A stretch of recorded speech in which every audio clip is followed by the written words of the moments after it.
Bonjour à tous et bienvenue dans cette nouvelle vidéo que je vais consacrer à la nouvelle lune en Gémeaux qui a lieu le 27 mai 2025. Alors vous le savez, la nouvelle lune, c'est le point du cycle lunaire qui est le plus important. C'est le moment de la renaissance, du redémarrage. C'est le moment où on pose nos intentions. C'est le moment où on a la possibilité de commencer et de démarrer les choses nouvellement, puisque l'énergie de la nouvelle lune va dicter ce qui va se passer grosso modo dans les 29 prochains jours. Donc cette nouvelle lune, elle a lieu dans le signe des Gémeaux et va nous offrir des occasions de s'engager en faveur d'objectifs personnels qui vont exprimer ces énergies positives du Gémeaux et parfois ces énergies négatives, on va y revenir. Mais en tout cas, on est dans une énergie Gémeaux, signe d'air, signe mutable, signe de communication et d'échange par définition.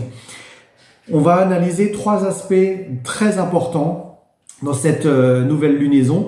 C'est la conjonction de la nouvelle lune à la planète Mercure, Mercure qui est le maître des Gémeaux, et donc vous vous rendez compte que cette conjonction, elle a un aspect tout particulier, totalement important, très mercurien dans cette phase de nouvelle lune, donc pendant les 29 jours qui vont venir. Autre aspect très important à étudier également, c'est un trigone à la planète Pluton, qui est dans le signe du Verseau, vous le savez, qui est également un signe d'air, comme les Gémeaux. Donc on est de nouveau sur cette notion de la communication, mais à un niveau beaucoup plus impersonnel, beaucoup plus individuel, beaucoup plus collectif, qu'on va aller creuser un petit peu plus. Et ensuite, autre aspect très important qu'il ne faut pas négliger dans l'analyse de cette lunaison, c'est un sextile à la planète Saturne qui vient tout juste de rentrer dans le signe du Bélier, un autre sextile à la planète Neptune qui est dans le signe du Bélier depuis fin mars, et un autre sextile à l'astéroïde Cérès qui est également tout juste rentré dans le signe du Bélier, et donc cette espèce d'aspect à la triple conjonction Saturne, Neptune, Cérès est très intéressant à étudier, vous verrez pourquoi. Voilà. Alors donc je reprends à la base. Cette nouvelle lune en Gémeaux, elle nous offre des occasions de s'engager en faveur d'objectifs personnels et comment exprimer des énergies de ce que nous voulons partager avec les autres. C'est-à-dire qu'il est temps d'améliorer nos compétences en matière de communication, d'apprentissage, d'avancement intellectuel, de formation. On va améliorer nos compétences, on va également être beaucoup plus à l'écoute des autres en appréciant leur point de vue, plutôt que de chercher obstinément à trouver une forme de réponse insaisissable. C'est-à-dire que le Gémeaux parfois peut se contenter d'aller chercher plein d'informations, il va les accumuler et il va rester en surface. Et c'est souvent ce qui est problématique chez le Gémeaux, c'est qu'il reste en surface, il ne va pas aller creuser les informations en profondeur. Donc cette nouvelle lune, c'est un très très bon cycle dans lequel nous allons pouvoir réévaluer nos compétences d'analyse en matière de justement de communication, d'apprentissage, mais également d'échange beaucoup plus global avec la société, parce que nous allons pouvoir remettre en question finalement ce qui est dit, ce qui est partagé, les informations qui sont diffusées, et donc nous allons absorber au principe premier réellement toute forme d'information, toute forme de communication, qu'elle soit amicale, qu'elle soit émotionnelle, qu'elle soit familiale, qu'elle soit dans le travail ou dans un business. Bref, c'est la façon dont nous déplaçons nos intentions communicatives et la façon dont nous connectons aux autres de façon plus large, et comment cette connexion, elle peut être plus ciblée, plus intelligible, plus mature peut-être en quelque sorte. Et donc, cette nouvelle lune va nous demander de nous efforcer à consacrer plus de temps d'un côté à socialiser avec les autres et de l'autre côté, comment je vais dire, d'intérioriser ce qui se passe en le poussant à une réflexion beaucoup plus intérieure et beaucoup plus profonde, beaucoup plus analytique, j'ai envie de dire. Voilà. Donc, cette socialisation, elle est très simple, c'est les autres de façon générale, les voisins, les amis, la famille, les connaissances, les relations de travail, tout ça. Le Gémeaux, il est également dans cette notion de légèreté, signe d'air mutable. Donc, ce sont les plaisirs simples de la vie, c'est le plaisir de communiquer, c'est un bon moment pour trouver de nouvelles voies d'échange au travers justement de toute cette socialisation qu'il peut y avoir. Vous pourriez avoir des contacts nouveaux ou des contacts anciens, peu importe, mais vous pourriez avoir des contacts qui peuvent donner quelque chose de neuf, c'est-à-dire que ça peut vous donner de nouvelles voies, de nouveaux canaux pour aller explorer quelque chose de neuf, pour aller exprimer quelque chose, pour aller apprendre autre chose, pour éveiller une forme de curiosité, pour affiner par exemple vos capacités d'écriture, d'enseignement, de partage, d'écoute encore une fois. Donc pour certains, ça sera peut-être de s'engager dans une formation. Pour certains, ça sera peut-être de renouveler un espèce de cercle de connaissances qui va vous permettre d'accéder à des nouveaux principes de compréhension. Pour d'autres, ça peut également vous permettre de trouver des contacts qui peuvent vous permettre de finaliser par exemple un projet ou d'aller par exemple par l'écriture signer quelque chose, mettre en place des contrats, des partenariats, des associations. Ça pourrait vous engager dans certaines nouvelles voies. Bref, vous voyez, il y a une espèce de variété mentale, d'échange intellectuel qui est vraiment énorme, mais c'est typique aux Gémeaux. On va avoir énormément de choses qui peuvent se passer. Le Gémeaux, c'est la saison de la fin du printemps, c'est la saison où les fleurs s'éveillent totalement et c'est la saison où on voit les insectes butiner de partout. Et en fait, c'est vraiment ce qui va se passer. Ça va butiner de partout, ça va échanger de partout, on va avoir plein d'informations, mais attention, évidemment, il faudra trier ces informations parce que si on reste dans la connexion entre guillemets superficielle, j'ai envie de dire, eh ben vous ne pourrez pas aller dans la profondeur des choses et donc vous ne pourrez peut-être pas aller aboutir un mécanisme de pensée, un mécanisme de réflexion, un mécanisme de conclusion par l'écrit par exemple ou par la compréhension totale d'un événement ou de quelque chose qui se passe dans votre vie. Alors, comme je l'ai dit, cette lunaison, elle s'aligne sur Mercure. Donc, Mercure, c'est vraiment ça. C'est vraiment c'est ce que je viens d'évoquer. Hein, c'est tout cet axe de communication. Mais Mercure, c'est également, normalement, la capacité d'analyse et la capacité de réflexion profonde qui vise justement à améliorer la capacité de communication, qui vise à améliorer la capacité de réflexion. Et c'est là, grâce à Mercure, que vous pourrez finalement avancer parce que peut-être qu'à un moment donné, vous pourriez comprendre des choses qui vous tournaient dans la tête et vous pourriez peut-être les comprendre, les saisir intellectuellement et non pas les saisir par l'émotionnel, j'ai envie de dire, dans un premier temps, parce que très souvent, le prisme de l'émotionnel vient biaiser la compréhension analytique et factuelle des choses. Ce qui est très intéressant, autre aspect que je vais évoquer, c'est le trigone à Pluton. Le trigone à Pluton, il vous donne une compréhension beaucoup plus, vraie, beaucoup plus authentique des choses. Pourquoi? Parce que Pluton, il va pas prendre de gants. C'est-à-dire que si vous êtes en quête de ces échanges, de ces communications, peut-être que vous pourriez apprendre des choses, parfois dérangeantes, mais en tout cas, vous pourriez apprendre des choses qui peuvent vous faire avancer. C'est-à-dire que peu importe ce qui va se passer dans vos échanges et dans les nouveaux liens que vous allez créer, Pluton, il va vous permettre de transformer les choses, il va vous permettre de modifier une situation, il va vous permettre d'aller au bout de quelque chose et surtout, il va vous permettre d'aller au bout de l'expression de vos émotions individuelles.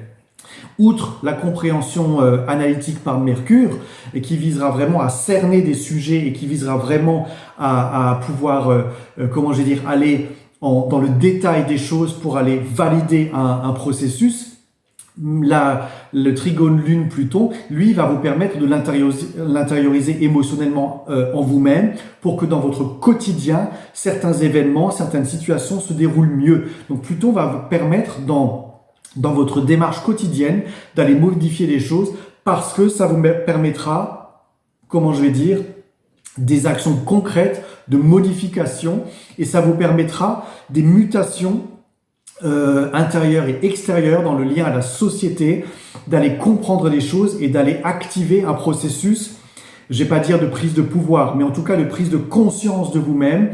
Ça peut être le pouvoir personnel, hein, c'est la maîtrise de ses émotions, c'est la maîtrise de son mental, ça peut être tout ça, mais on n'est pas dans la maîtrise à vouloir gouverner l'autre, on n'est pas là-dedans dans cette dynamique, on est plutôt dans une dynamique d'échange d'égal à égal, dans une espèce de gagnant-gagnant, et c'est ce qui va compter là-dedans, c'est-à-dire que l'échange gagnant-gagnant, il peut se faire sur l'axe émotionnel, familial encore une fois, dans votre réseau de façon très très large. Donc il est évident que le réseau amical, le réseau de travail, le réseau de connaissances va jouer un rôle très très important dans votre capacité d'ouverture à de nouveaux principes, parce que ça pourrait vous permettre d'accéder à des nouveaux chapitres existentiels, à des nouveaux contextes existentiels. Ça peut être, comme je disais à un moment donné, une formation pour vous permettre d'accéder à un autre métier. Ça peut être de vous engager auprès d'une nouvelle entreprise si vous changez de travail. Ça peut également être un changement de partenaire de vie parce que tout d'un coup quelque chose se dessine et vous fait prendre conscience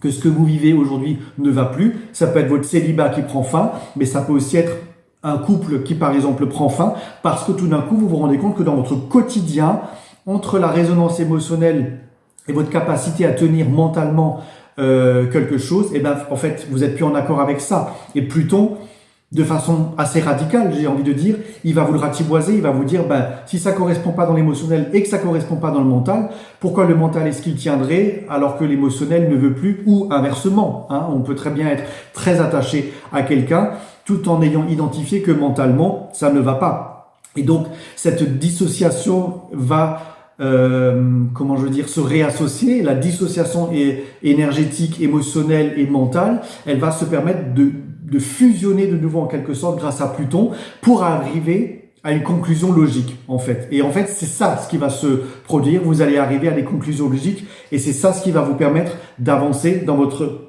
schématique et dans votre chemin finalement individuel. Bien que ce soit lié aux autres, encore une fois dans la collectivité ou dans le rapport à l'autre, mais il faut que votre individualité se retrouve énergétiquement, intellectuellement, émotionnellement dans ce qu'elle vit. Et donc, si ça ne correspond plus, il est évident que vous envoyez balader ce qui ne colle plus finalement à votre individualité, à votre résonance intérieure. Ça paraît évident. Autre aspect que je vais évoquer, évidemment, c'est le sextile Lune, Soleil, Mercure à la planète Saturne qui vient tout juste de rentrer dans le signe du Bélier. J'ai fait une vidéo à ce sujet-là, vous pourrez la consulter évidemment. Ce sextile, il va vous permettre de renforcer vos convictions et surtout il va permettre de travailler sur le long terme pour la réussite de vos objectifs à long terme. Alors c'est pas la réussite de l'objectif à long terme pour vous-même, encore une fois, c'est la réussite d'un projet à long terme en lien avec les autres, ça veut dire en association, en partenariat, dans le besoin de conduire des choses en commun, que ce soit dans l'enseignement, dans la transmission de savoir par exemple, mais ça peut aussi être, grâce au sextile Mercure-Saturne, de consolider une situation, c'est-à-dire par exemple vous engager dans une démarche émotionnelle avec quelqu'un, Pax, mariage, demande de fiançailles, mais ça peut également être vous engager dans une démarche professionnelle, signature de nouveaux contrats de travail, ou alors par exemple à la suite de plusieurs contrats d'intérim, vous pourriez décrocher un contrat à durée illimitée, par exemple. Dans un autre contexte, peut-être que si vous étiez dans une démarche d'acquisition d'un logement et de choses comme ça, peut-être qu'il y a eu des tergiversations ces derniers temps et que tout d'un coup, là, il y a quelque chose qui se présente qui pourrait faire que vous allez vous engager. Peut-être que vous aviez signé des choses qui étaient un petit peu bancales et là, tout d'un coup, elles pourraient se valider. Saturne marque les choses dans le temps et surtout, en rentrant en Bélier, il marque des choses qui s'initient dans la durée, mais qui s'initient. C'est-à-dire que par le Bélier, par l'action du premier signe du zodiaque, on va être dans cette notion proactive. Tout d'un coup, quelque chose se met en place, une nouvelle structure se met en place, et donc une nouvelle façon de faire les choses se met en place. Un nouveau contexte se met en place. Également chez vous, une nouvelle façon de faire les choses émotionnellement se met en place. Une maturation émotionnelle est en train de se produire. C'est pour ça que vous pourriez vous engager avec quelqu'un.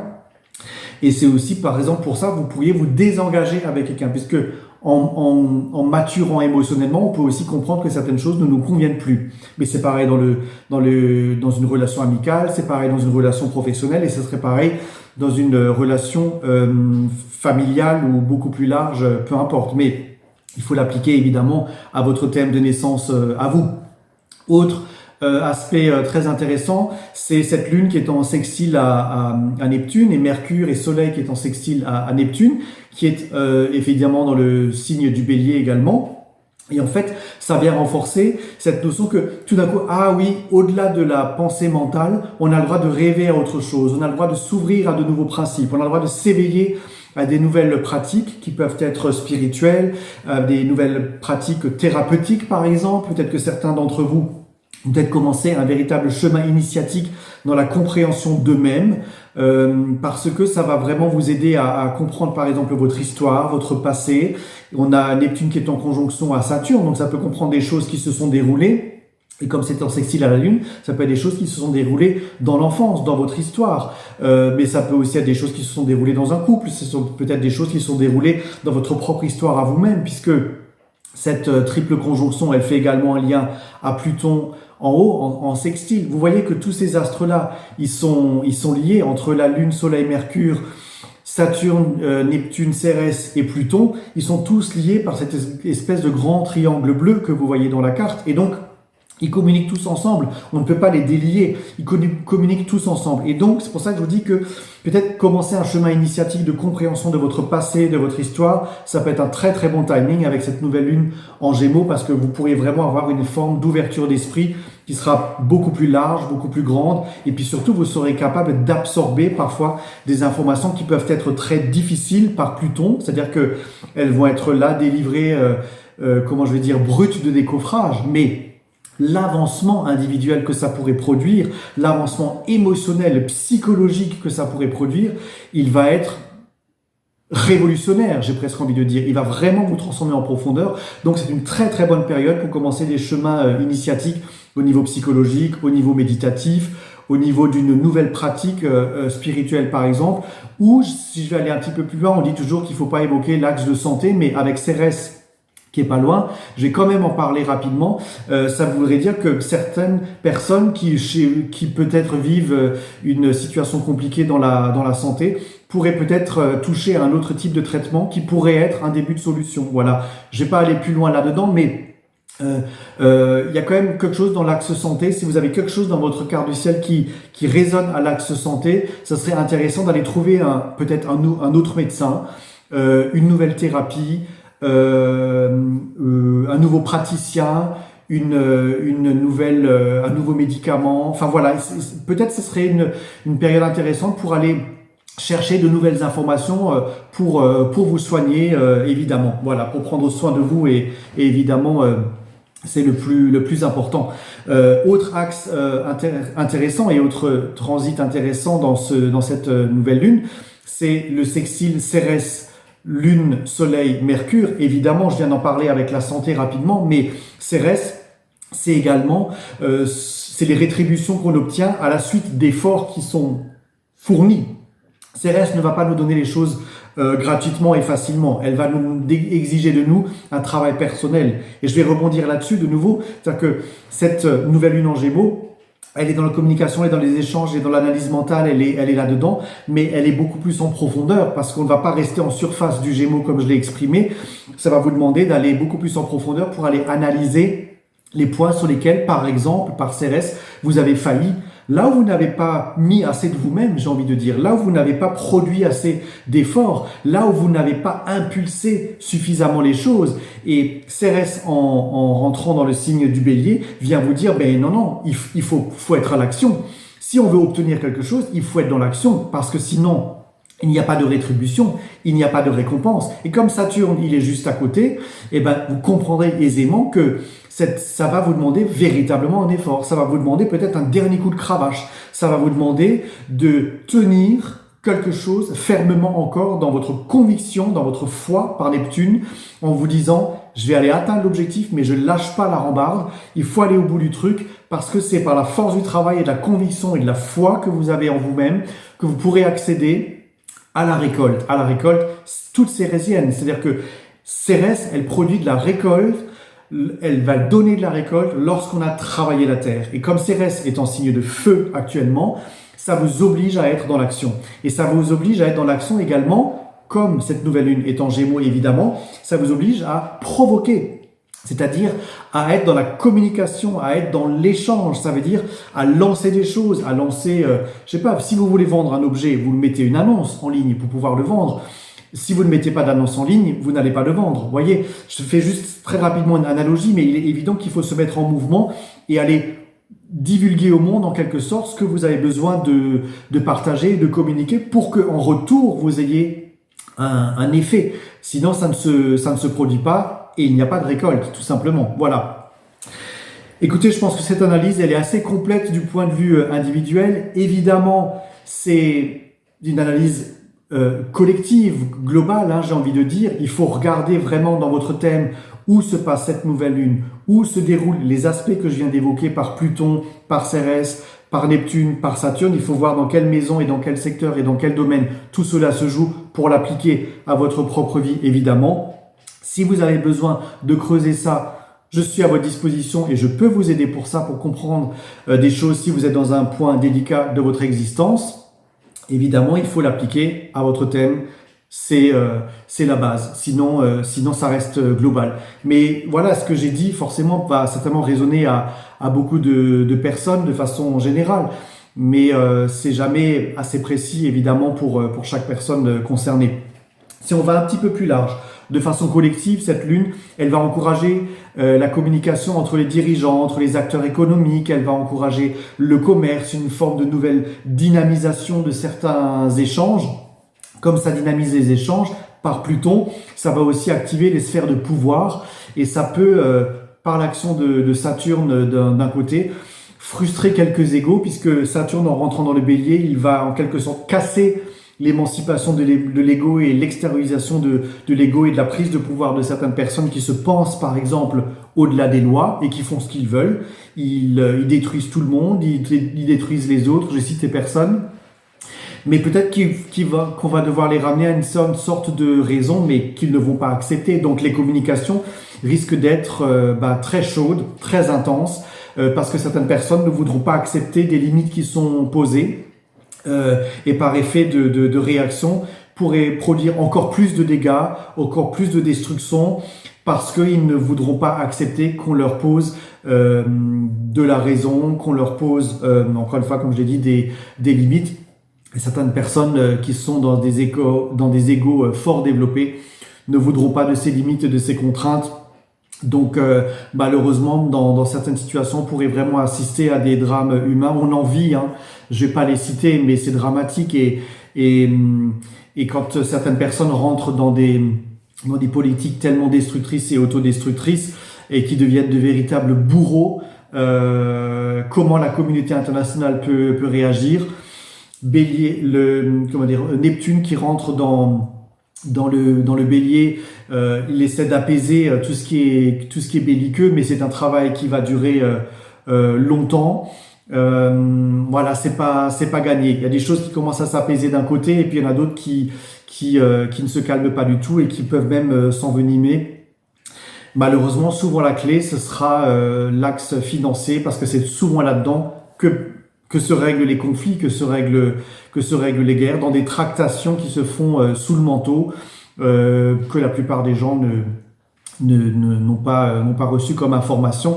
Et on voit très très bien aussi dans cette notion collective que, comme cette nouvelle lune est en Gémeaux, il faudra faire très attention aux informations qui sont distillées dans les médias et de façon plus large, parce que comme nous avons un sextile Mercure-Neptune, on peut avoir beaucoup d'informations floues, beaucoup d'informations, de demi-informations, j'ai envie de dire, et donc il faudra prêter attention à ce qui est vraiment diffusé, parce qu'on peut avoir des demi-vérités, on peut avoir des demi-vérités qui sont érigées en vérité absolue, et il faudra donc se méfier d'une certaine forme de dogmatisme, de vérité absolue, ou de la personne qui se présente comme sachante absolue. Et si on creuse un peu plus en profondeur dans le mois qui vient, on se rendra compte que ce qui a été énoncé dans un premier temps ne correspondait pas du tout à une réalité factuelle, par Saturne, évidemment. La première chose qu'on va voir, c'est le brouillard de Neptune. Ensuite, la deuxième chose qu'on va voir, c'est la réalité saturnienne. Et la réalité saturnienne, elle nous ramène très souvent terre à terre à des choses très lucides et très basiques, j'ai envie de dire. Voilà. Donc, c'est un mois d'évolution collective qui est d'abord très exalté, on va le sentir tous, avec beaucoup d'informations qu'il faudra vraiment trier, et au final, d'ici un mois, on se dira, en fait, tel que ça a démarré, ça finit pas du tout comme ça, et en fait, une information qui a été dite au départ, finalement, elle pourrait être complètement contredite d'ici un mois, voilà. Écoutez, je vous souhaite une bonne nouvelle lune, voilà, et je vous dis à très bientôt pour une nouvelle vidéo sur l'astrologie.